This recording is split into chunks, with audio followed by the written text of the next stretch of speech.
ஒரு மூமின் சிந்திக்காமல் பேசினால் கிழக்குக்கும் மேற்குக்கும் இடைப்பட்ட தூரம் அவன் நரகத்தில் தள்ளப்படுவான் என்றார்களே. இந்த ஹதீஸ் எனக்கும் உங்களுக்கும் இல்லையா? இந்த ஹதீஸ் எனக்கும் உங்களுக்கும் இல்லையா? நானும் நீங்களும் அப்படியா பேசுகிறோம்?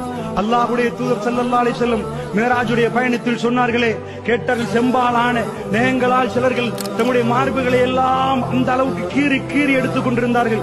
இவர்கள் யார்? அல்லாஹ்வுடைய தூதர் கேட்டார்கள், ஜிப்ரீல் இவர்கள் யார்? யா ரசூலல்லாஹ், அல்லாஹ்வுடைய தூதருக்கு ஜிப்ரீல் சொன்னார்கள், என்ன சொன்னார்கள் தெரியுமா? இந்த உலகத்தில் மற்றவருடைய குறைகளை தேடி திரிந்து புறம் பேசி திரிந்தார்களே அவர்களுடைய தண்டனை என்றார்கள். அல்லாஹ்வுடைய நல்லடியார்களே, சர்வ சாதாரணமாக இன்றைக்கு மக்களுடைய நாவில் இந்த புறம் தவழுது. அல்லாஹ்வுடைய நல்லடியார்கள், ஒரு மூமின் என்றால் யார்? முஸ்லிம் என்றால் யார்? அல் முஸ்லிம் மன் ஸலிமல் முஸ்லிமூன மின் லிசானிஹி வ யதிஹி. ஒரு முஸ்லிம் யார்? யாருடைய கரத்தாலும் யாருடைய நாவாலும் பிற முஸ்லிம்கள் பாதுகாக்கப்படுகிறார், அவர் முஸ்லிம்.